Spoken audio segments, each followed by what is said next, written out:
சென்னை 1000 விளக்கு பகுதியில் மெடிக்கல் ஷாப்பில் கத்தியை காட்டி மிரட்டி பணம் பறித்து சென்ற ஆதித்யா என்ற நபரை தேனாம்பேட்டை சாலையில் போலீசார் விரட்டி பிடித்த சிசிடிவி காட்சிகள் வெளியாகியுள்ளது.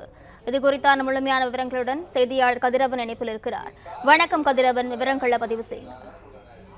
சென்னை 1000 விளக்கு காளியம்மன் கோவில் தெருவில் டீ மெடிக்கல் என்ற மருந்து கடையில கடந்த 25ஆம் தேதி இரவு இருசக்கர வாகனத்தில் வந்த 3 நபர்கள் கத்தியை காட்டி மிரட்டி 2000 ரூபாய் பணத்தை கல்லாப்பட்டியிலிருந்து எடுத்து சென்றார்கள். இது தொடர்பாக டீ மெடிக்கல் கடையின் உரிமையாளர் காமராஜ் என்பவர் 1000 விளக்கு வாகனத்தில் புகார் அளித்தால் வழக்கு பதிவு செய்து சிசிடிவி காட்சிகளை கைப்பற்றி விசாரணை மேற்கொண்டார்கள்.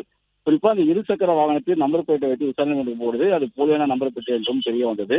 இந்த நிலையில ஒரு குற்றவாளி ஒருவர் அந்த பக்கமாக சந்தேகத்திடமாக ஆதித்யா என்ற நபர் உதவும் போது மற்றொரு போலீசார் அதே இதுல குற்றம் பிரிவுல உதவி ஆய்வாளராக பணிபுரியக்கூடிய ராஜபாரதி என்பவர் தேனாம்பேட்டை சாலையில அந்த குற்றவாளியை துரத்தி பிடிக்கக்கூடிய காட்சிகள் வெளியாக இருக்குது. குறிப்பா 1000 விளக்கு பகுதியில் மெடிக்கல் கடையில அவர் கத்தி காட்டி மிரட்டி விட்டு அவர் தப்பி ஓடும் போது அங்க இருக்கக்கூடிய பொதுமக்கள் சிலர் கத்தியோடு செல்வதாக கூறியதை அடுத்து இவர் துரத்தி பிடித்ததாகவும் அந்த துரத்தி பிடிக்கக்கூடிய சிசிடிவி காட்சிகள் தான் தற்போது வெளியாக இருக்கிறது. இதில் 2 குற்றவாளிகள் கைது செய்யப்பட்டிருக்கிறார்கள். ஒருத்தர் ஆதித்யா என்பவர், அவர் இந்த போலீசார் துரத்தி பிடிக்கும் போது கீழே விழுந்து அவருக்கு கையில் மாவுக்கட்டு போடப்பட்டிருக்கிறது. அதே போல மற்றொரு குற்றவாளி வீரமணிகண்டன் என்பவரை இன்று போலீசார் கைது செய்திருக்கிறார்கள்.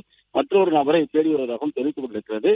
ஏற்கனவே அந்த நபர்கள் இருசக்கர வாகனத்தில் கத்தியோடு சென்று அவர்களை மிரட்டி இந்த பணத்தை வழிப்பறி செய்து தப்பி ஓடிய நிலையில தற்போது போலீசார் அவரை துரத்தி பிடிக்கக்கூடிய சிசிடிவி காட்சிகள் வெளியாகிறது. இருசக்கர வாகனத்தை மூவரும் மற்றொரு கடையில் கொள்ளையடிப்பதற்காக திட்டமிட்டு சென்ற போது அதனை காவல் உதவியாளர் மொழியெடுத்ததும் போலீசார் விசாரணைகளை தெரிய வந்திருக்கிறது. இவர்கள் தான் ஏற்கனவே இந்த இடத்துல வழிப்பறி செய்ததும் அவர் பிடித்தவர்கள் தான் தெரிய வந்ததாகவும் போலீசார் விசாரணைகளை தெரிய வந்திருக்கிறது. தற்போது அந்த சிசிடிவி காட்சிகள் வெளியாகி இருக்கிறது. ஆதித்யா என்ற நபரை உதவி ஆய்வாளர் தேனாம்பேட்டை சாலையில வாகன போக்குவரத்துகள் மிகுந்த பகுதியில துரத்தி சென்று அவரை மடக்கி பிடித்து அவரை அழித்தரக்கூடிய காட்சிகளும் வெளியாகி இருக்கிறது. கதிரவன், விவரங்களுக்கு நன்றி. பிளே ஸ்டோர் மற்றும் ஆப் ஸ்டோரில் இருந்து பாலிமர் செயலியை QR கோடு மூலம் பதிவிறக்கம் செய்யுங்கள். செய்திகளை உடனுக்குடன் பெறுங்கள்.